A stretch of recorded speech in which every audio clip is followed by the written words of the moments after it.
The honourable member for Regina Louvain. The minister doesn't get it. Canadians just don't trust him and his government. We have a historic vote this evening. Liberals have desperately tried to justify the Prime Minister's power grab and overreach.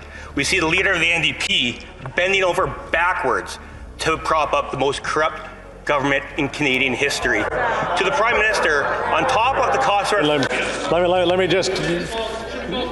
the word of corrupt is something that we maybe can rephrase that a little bit. The honourable member for Regina Louvain. Scandals. We've seen an NDP leader back up a scandalous government we've seen throughout the history of our country. To the Prime Minister, on top of the cost of our freedom in his new Liberal emergency state, when will we see the celebration of the Liberals' official coalition with the NDP with the swearing in of a minister? Perhaps next week. The honourable minister.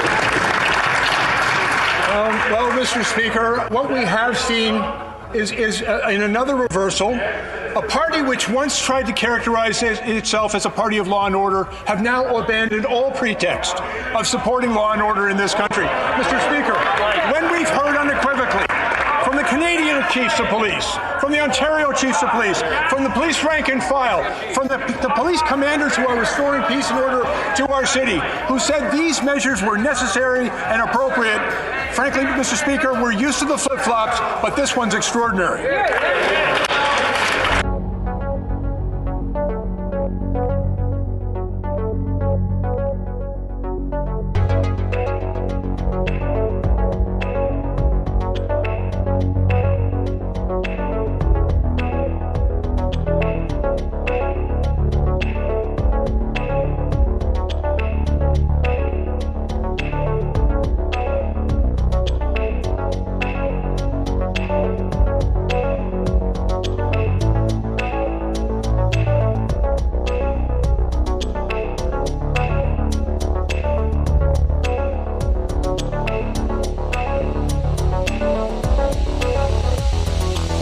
The Prime Minister has created a new emergency. What is his motivation? Of course, it is to divide and conquer.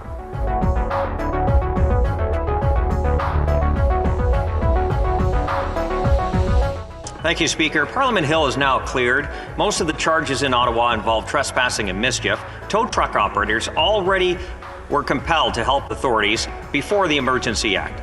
Our borders were cleared prior to the never-before-used law being activated. Organizations like the Canadian Civil Liberties Association tell us that the government isn't limiting the act to just Ottawa. It applies universally across the country. It does not target just one specific protest and applies to every single Canadian. So going forward, Speaker, how often does the Prime Minister plan to use the tool of last resort as a tool of first resort? The Honourable Minister of Emergency Preparedness. Mr. Speaker, I think even the member opposite would acknowledge that when we see the type of criminality taking place on the streets of Ottawa, when we see the attacks on our critical infrastructure and cutting off vital supply lines into this country, that constitutes an emergency because of the harm committed against our country and our citizens. And Mr. Speaker, we are prepared to do what is required, and we're working very closely with law enforcement, Mr. Speaker, who have the important task of restoring the rule of law to our streets and protecting our citizens and our critical infrastructure. And we will only use those measures as long as they are required.